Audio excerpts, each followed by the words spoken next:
Welcome all of you here tonight on behalf of our Planning Committee of students and faculty. Before we begin, I would also like to point out the George Washington Carver exhibit over there, which will be on display throughout the week and which has been brought to us through support from the Iowa Humanities Board, the ISU Alumni Association, the government of the student body, and the George Washington Carver Steering Committee. It will be touring the state in celebration of the centennial of Carver's enrollment here as the first African American student and faculty member. This year's institute is dedicated to George Washington Carver's life and work. And now here is Betty Mays Whittington.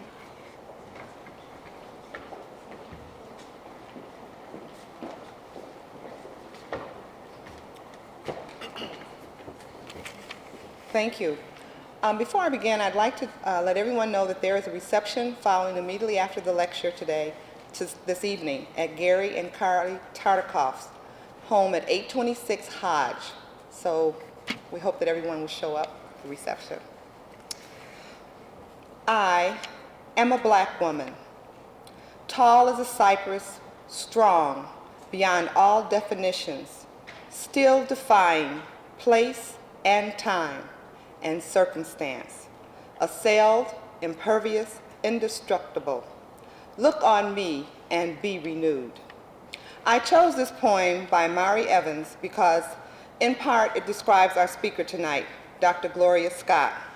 I am very honored to introduce Dr. Scott because she is a true role model in which all students and adults alike can use as their guide and as a role model. Dr. Scott defies place, time, and circumstance. I looked upon her and my spirit was renewed. Dr. Scott is presently the president of Bennett College, a historically black college for women in Greensboro, North Carolina. She is chair of the Task Force on Minority Participation in Higher Education for the National Association of Independent Colleges and Universities and serves on a number of boards, including the White House Initiative on Historically Black Colleges and Universities. Dr. Scott is to be admired. She has returned her talents and skills back to the black community. Dr. Scott is quoted as saying that what she wanted most was to work in black colleges for black students. She has held general academic and administrative positions at 7 black colleges.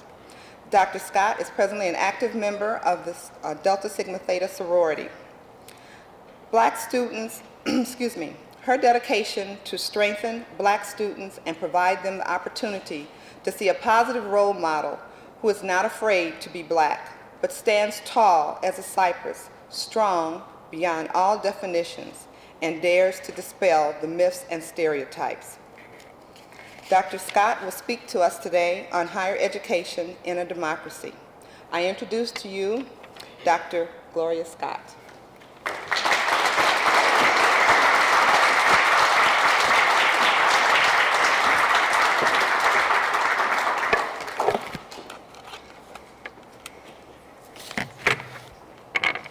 Good evening, and let me first say thank you to the committee for organizing this National Institute that I understand is now 27 years old, and thank you for inviting me to come and share some thoughts with you this evening. I will try to leave some time for questions and dialogue at the end, because I hope that your presence here means that you are interested in this topic, and there's a lot to be done and said at this point in time about higher education and democracy.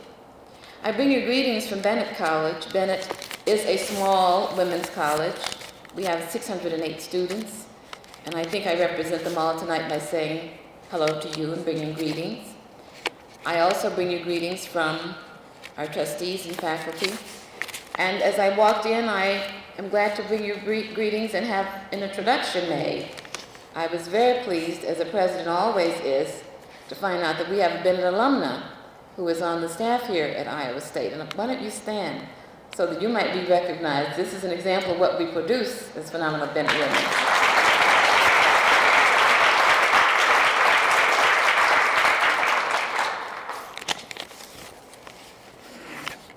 The topic that you chose for your theme for your institute this year, higher education and democracy, is one that gave me an idea as I thought about what I might say that might be helpful, perhaps thought-provoking, maybe even controversial, was to entitle my presentation, Underneath Higher Education and Democracy, A Near Look and a Far Vision. It is said that there was a tribe of Native American Indians who specialized in taking people across a river, especially tourists. The river was very wide, very deep, had many rapids in it, and often was treacherous.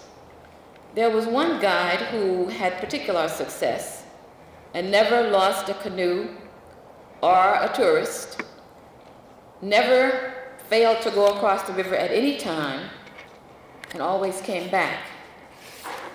An observer of this scene asked him one day, "Why is it that you are able to negotiate the river, return safely, and never lose a customer or a canoe, and others rapidly return with problems, or they cancel the trips because the river is too treacherous?"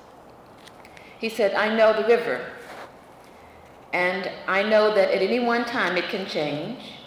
I know that there are rapids." He said, "So I have to keep a near look.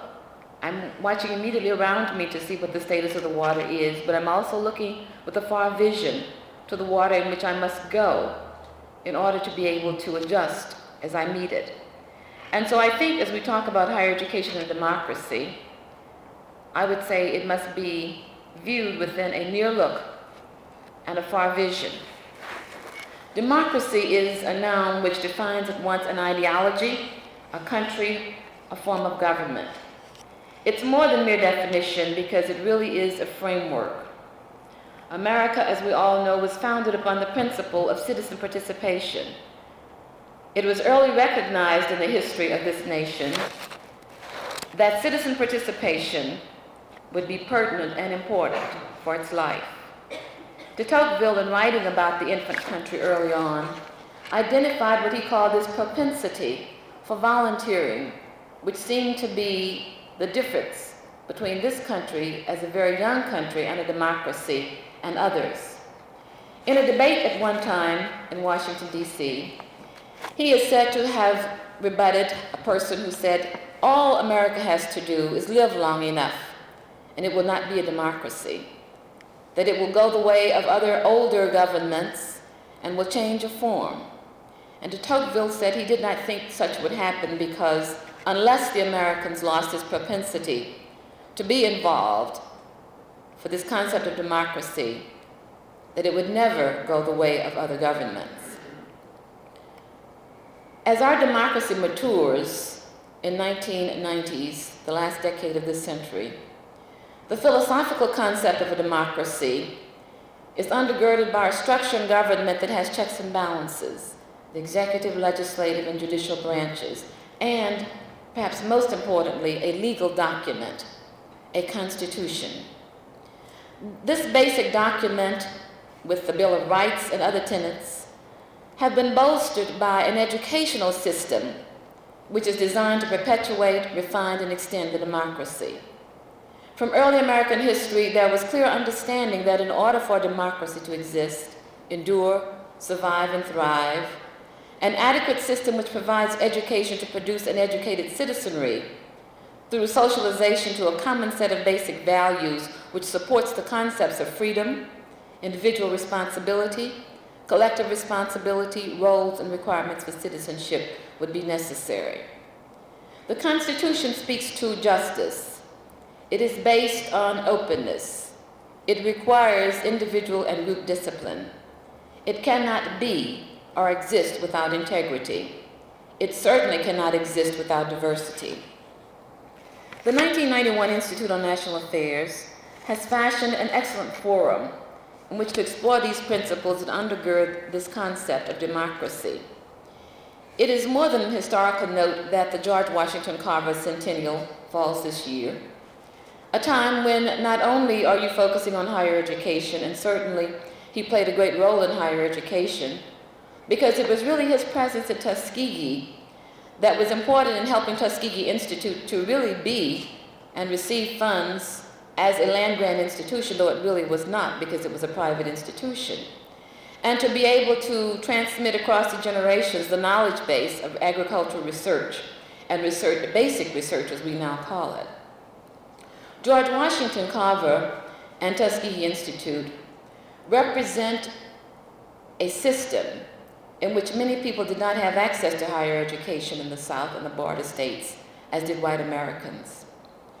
For some enterprising, I don't mean in the old definition of the word, graduate student, I suggest that one who understands statistics and computer model building might very well create a simulation that would provide a retrogressive analysis of what life would be like for Alabama, the United States, African Americans, and the sciences, what the economy would have suffered from the absence of products discovered and perfected by George Washington Carver, and what effects the absence of thousands of teachers, elementary, secondary, and collegiate, in the biology, in agriculture, in the sciences would have had on America had he not lived and had he not been educated here at Iowa State.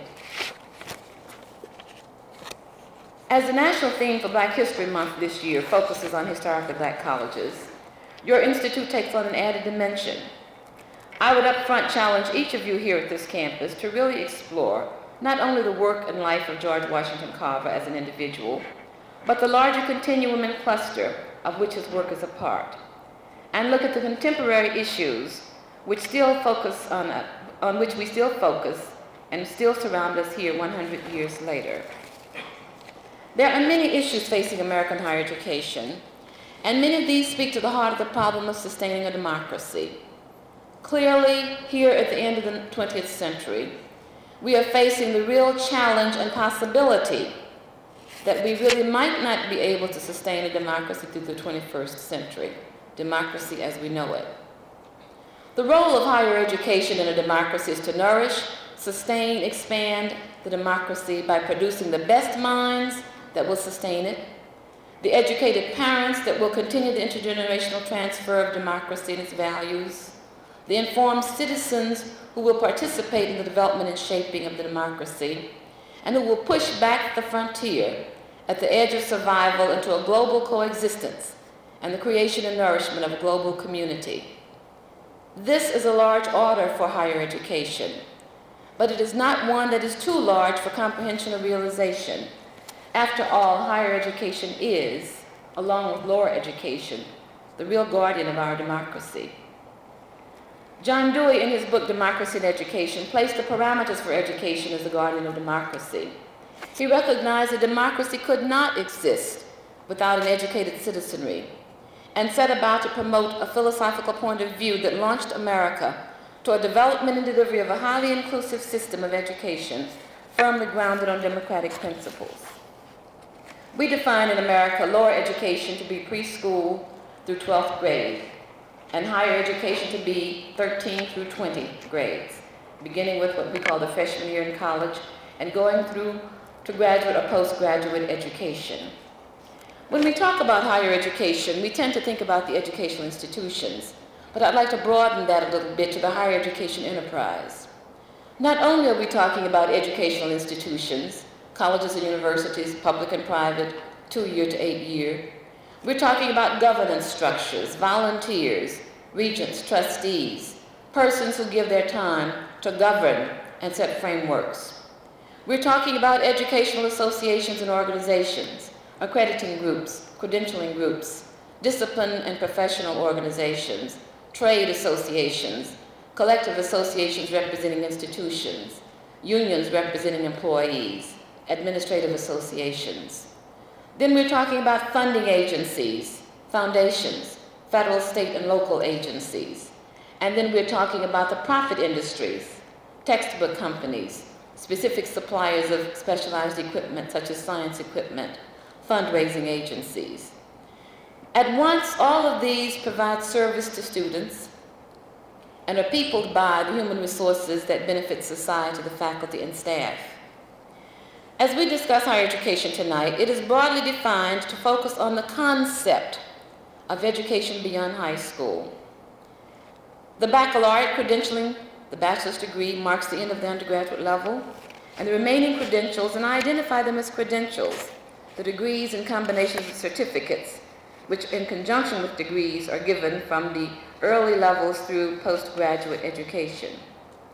My presentation speaks to the concept of higher education and its roles and responsibilities in a democracy. It will include some attention to the institutions in a general manner, but will leave the in-depth treatment of that to Ernie Boyer, who will be speaking on Friday on the future of the university.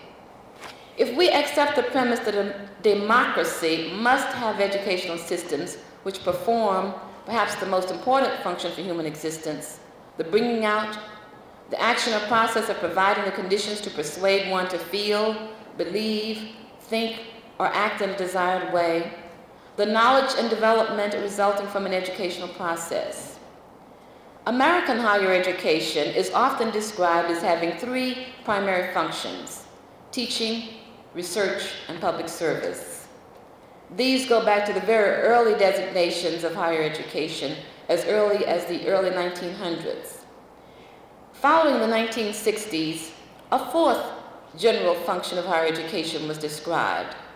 Once the Kerner Commission report was released, and you may recall that commission report about 22 years ago, the commission that was appointed after the racial riots in America, and that commission concluded its report with this quote: "We are two separate and unequal nations, facing each other across a gulf of race and income." And it posed the question, shall we have one nation or two? It is at this point, as a result of that commission and the subsequent Human Rights Commission appointed by President Johnson, that the fourth function was identified, and that is that American higher education has as a fourth task to perpetuate and to pursue social justice as a major function.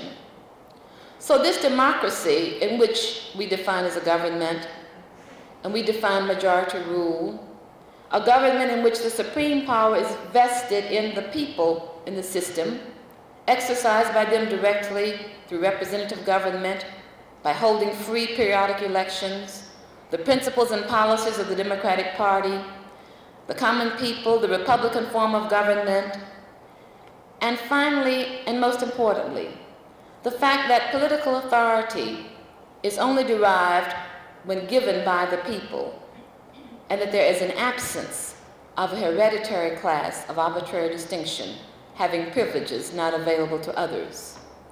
Higher education in America is a national resource and therefore should have a very high priority.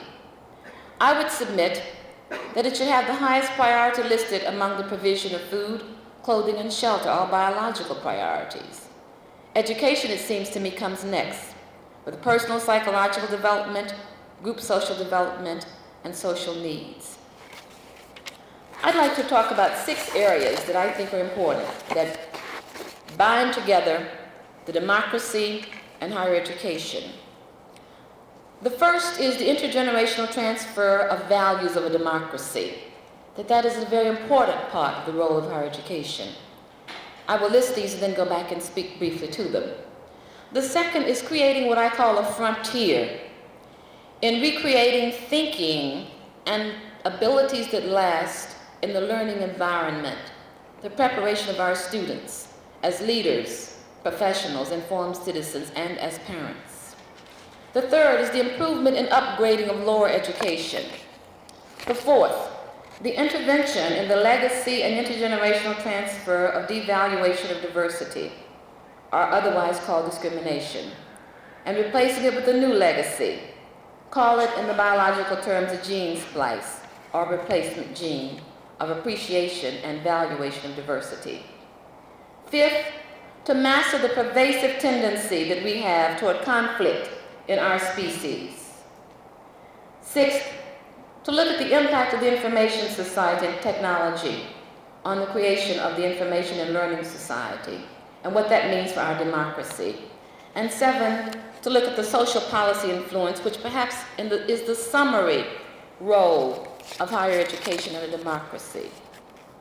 First, the intergenerational transfer of the values of a democracy. I contend that this must occur at a level that enculturates young adults to the common values of a democracy, so that it produces leadership to continue a stable base for democracy. The methodology has to be teaching through interaction and experience, through setting parameters for the curriculum, in class and out of class. That it involves nurturing old knowledge, development of new knowledge, and rearrangement of old knowledge under what we call in the academy scholarship. It implies a maintenance function that is necessary for the agreed upon values. It implies continuing involvement in the examination and protection of these values. And through the academy, it implies the freedom to pursue ideas and propose solutions and paradigms. As early as 1913, the National Education Association had a Blue Ribbon Committee that reviewed American education. The report concluded that education in a democracy, both within and without the school, should develop in each individual the knowledge, interests, ideals, habits, and powers, whereby he will find his place and use that place to shape both himself and society toward ever nobler ends. Those words are words we use all the time. We talk about knowledge, interests, ideals, habits, and powers. John Dewey, considered to be father of the progressive movement in education, was alarmed at the extent to which industrialization seemed to be eroding traditional American institutions, home, church, community, school. He was concerned that workers were becoming mere appendages to the machines that they operated.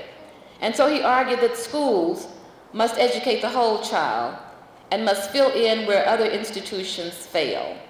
Let me repeat that schools must educate the whole child and must fill in where other institutions failed. Ironically, there was much talk about social learning, and this time of increased differentiation of social class in America brought to the fore many debates about the real true function of democracy and education. But one thing was very clear. It was clear that one could not exist without the other. That continues through to 1990. And as we look at lower education, we look to higher education to substantiate and to carve out its direction.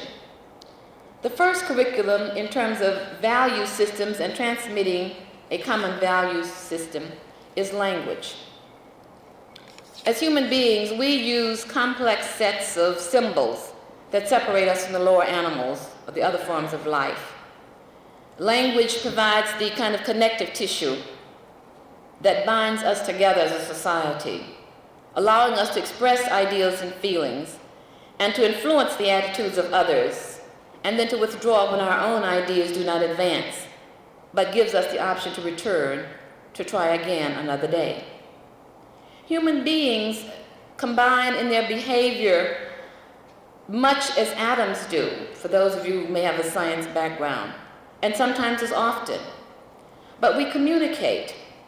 It is only human beings that create sentences and language that have not been heard before, seen before, or only human beings that describe something that is tall and leafy and green by the abstract letters or symbols TREE. It is from this very basic activity that human society was formed. And so language is therefore linked to thought. Why am I focusing on that as the first priority of curriculum? Because it communicates what we really mean, even though we may say something different. It is impossible to think a thought and not have that thought expressed in some way, because after all, behavior is nothing more than the end product of our thoughts as human beings. We do not propose to pursue finely shaded arguments about the debate between linguists and philosophers about which is more important, but I would like to affirm that thought and language are inextricably bound and connected, and that as students in higher education become more proficient in self-expression, the quality of their thinking will improve. I happen to think that we have abandoned in higher education the real pursuit of thinking and requiring our students to learn to think again. and to apply analysis. I think we're on the edge of being as described in 1984, the advent and the impact of newspeak, where instead of thinking through, we simply mouth phrases and code words and symbols, which do not allow us to examine what is really being said or what is being thought or what is being projected. If language is the first order of curriculum, I would say that the second priority is the humanities. The whole notion of looking at the human in perspective and in relationship. When the 1984 Endowment for the Humanities report was released, you may recall the study that was entitled To Reclaim a Legacy, a report on the humanities in higher education. And it suggested that the decline in undergraduate learning was the cause laid at the door of the humanities, and suggested that in order to take this over, that we restore the humanities as a centerpiece of the undergraduate curriculum. And of course, many books have come out, and there are many debates. And later this week, you're going to have a discussion by an author who has been proposing just the opposite of some of the things that have been suggested, that we return to a European base, and suggesting that we broaden that base, and that broadening that base does not constitute what some people are calling politically correct. Whatever the framework in which the humanities are being presented, it is clear that the demonstrable exposure, questioning, debate, and understanding of human history, both past and present, and perhaps even project into the future, through the humanities is extremely important to a democratic, free society. The language builds the base, the humanities builds a commitment. The third priority, I would say, is the study of the sciences. Because in our age of technology, the sciences have brought many changes and new dimensions along the whole front of our economy, has revolutionized medical research, and is bringing sweeping changes about in our social structure. To science and research, we owe many great improvements in our health. The question remains, however, whether the impact of technology will, in fact, turn out to be a positive. The fourth priority, I would say, are the social sciences. Now, I'm not putting these in a hierarchy, simply priorities, because I would not like to debate the social scientists in the audience to say that I'm putting social sciences last. But as we move through the development of the whole notion of democracy, obviously those four areas are extremely important. If we talk about education as a source of freedom, we could not overlook the fact that the close relationship between democracy and education is geared to and tied to the notion of reducing what we call, very simply, ignorance. The right of citizens of the United States to vote, boasted by the 19th Amendment to the Constitution, which says that that vote shall not be abridged by the United States or any state on account of sex, brought us full-fledged into the 20th century, with everybody having the right to vote on an equal basis. And the importance of voting in this democracy is to develop a free, responsible government. Freedom is not something that can be spoon-fed. It cannot flourish through independent thought. But it takes the mind to understand the forces and order of a free society and the relevance between freedom and education. Education's unique responsibility, it seems to me, in higher education, is to bring understanding to the population of the United States, to involve the teacher, the citizen, the student, and the administrator alike. The second notion, to create a new frontier in learning and performance, to recreate thinking and the development of abilities that last. Higher education environments must give attention to the development and cultivation of abilities that last. I strongly believe that skills development in logical and alternative thinking, problem solving, and internalizing a scientific method as an approach for problem solving are essential.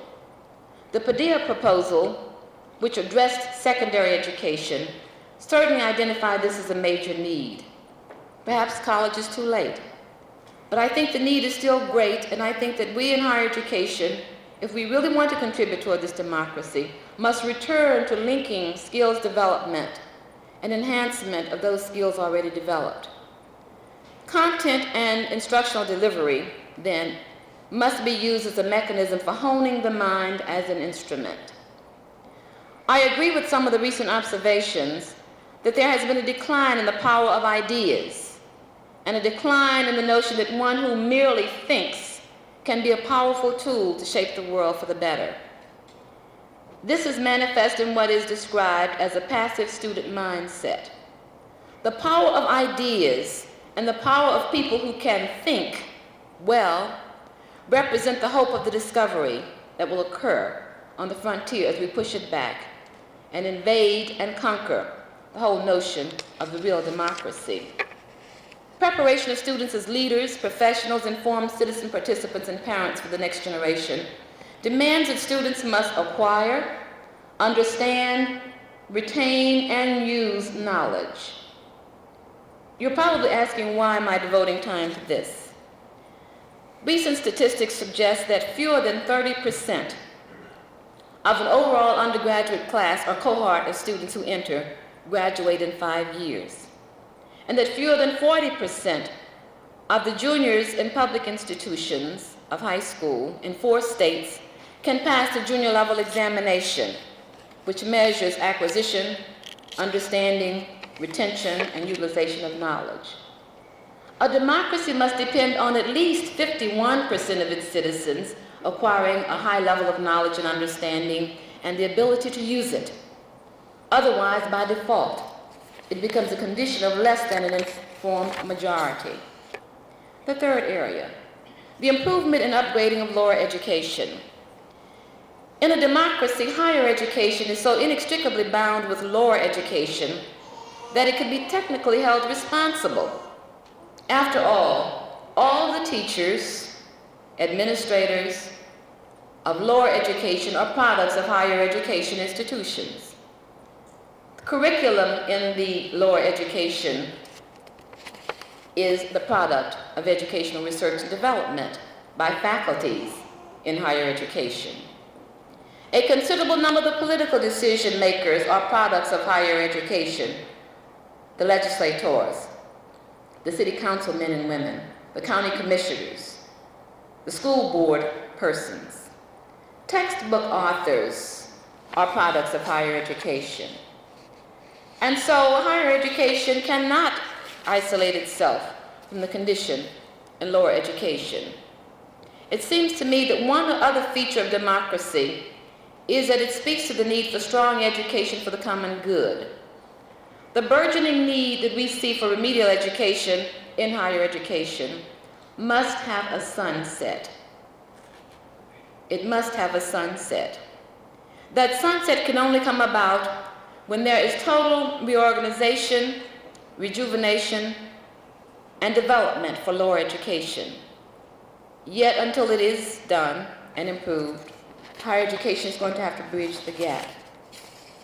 The fourth is to intervene in the legacy and intergenerational transfer of discrimination or the devaluation of diversity, and replace it with a new legacy of appreciation and valuation of diversity and pluralism.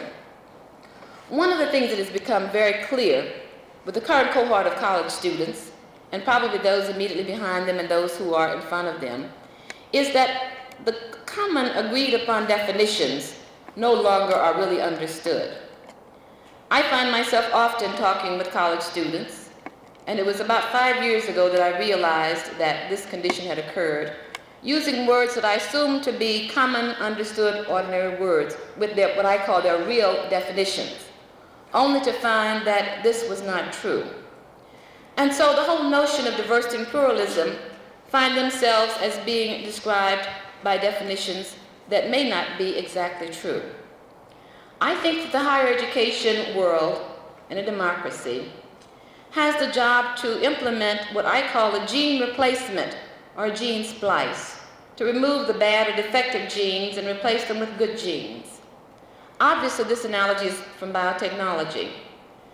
But since much of the social interaction and psychological assignment of acceptance or rejection of human beings is inherited or transmitted by a previous generation, the unexamined continues to be transmitted. Legacy implies the intergenerational transfer of something from one generation to another. Curricular content and the socialization processes which occur within higher education must address the twin notions of diversity and pluralism as they manifest themselves in the academic world and the world at large.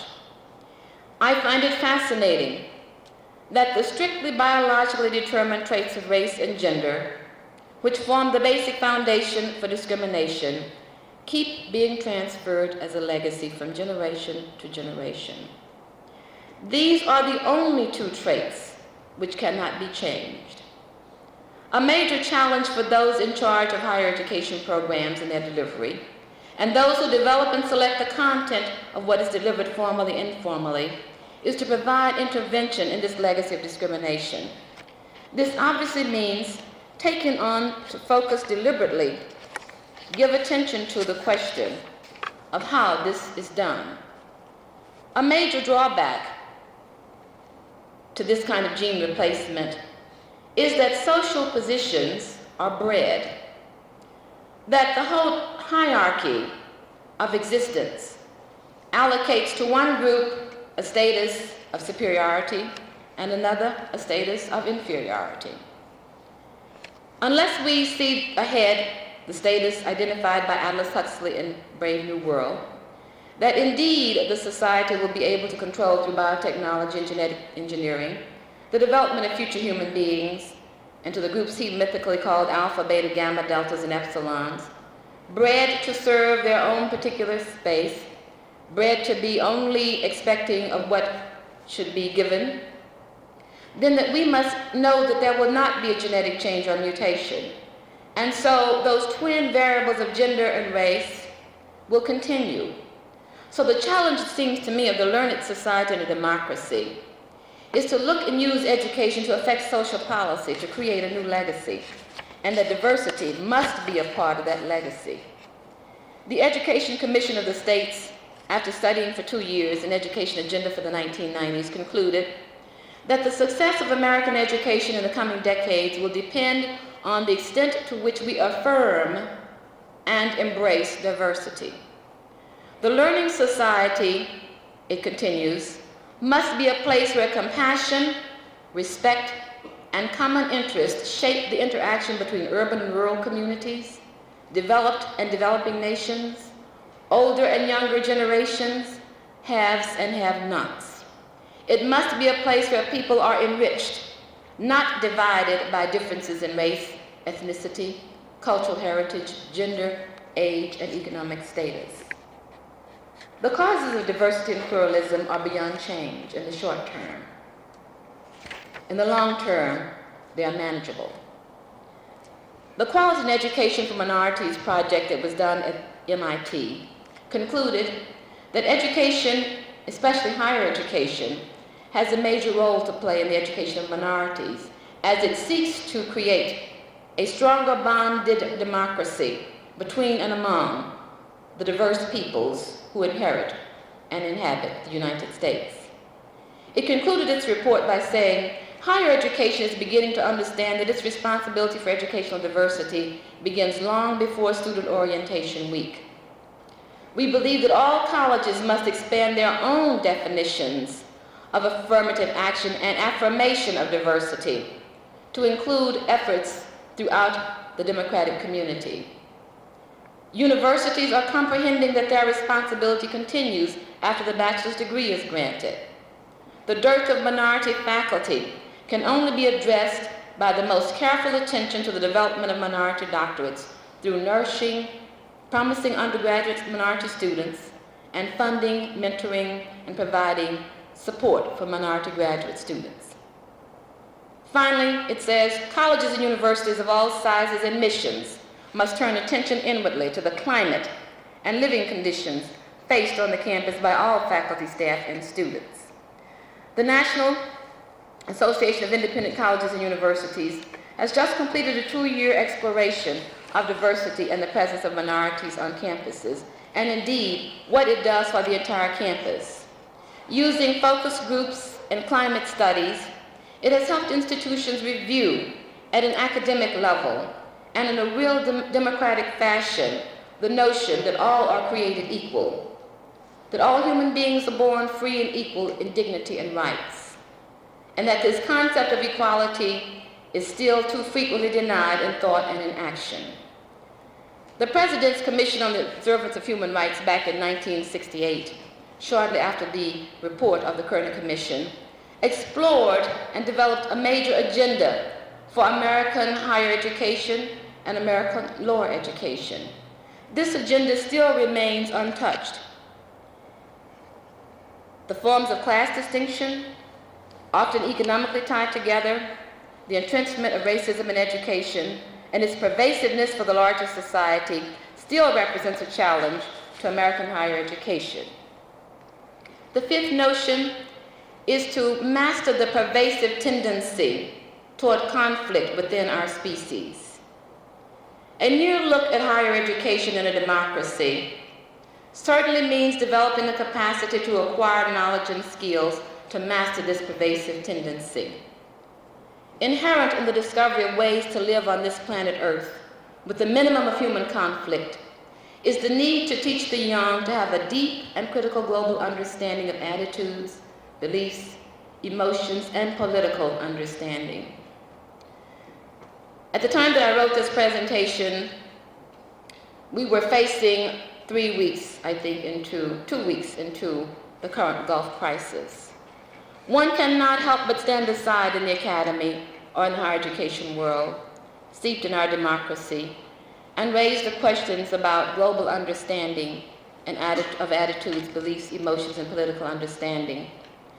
Our students in our campuses and their scholarship must be directed to include far-reaching and systematic and careful, caring research as a significant way to explore the understanding of human life, which knows no national boundaries. Surely the world is moving with the advancement of technology to create the world in which national boundaries are really dissolved as an international interdependent world is created. The conflict among our species is really among the classification level of races. Race is not widely understood to be a level of classification of human beings, Homo sapiens. That really is what it is. Although rarely do sociologists and other social scientists in the classroom integrate the knowledge by setting the framework for what race really is, biologically, a part of the taxonomy of the classification system for human life. Today, the world's 165 independent nations and 60 more, plus or minus, political units are tightly interlocked. High interest rates in the United States will hurt common market countries. Bad harvests in the Soviet Union may help or hurt Canadian farmers. A Middle East oil glut means less pressure in Brazil to aid Africa. Unemployment in Germany sends ripples to Spain and Yugoslavia. Robotics breakthroughs in Tokyo have made a difference in Detroit. Pretoria and Peoria are connected.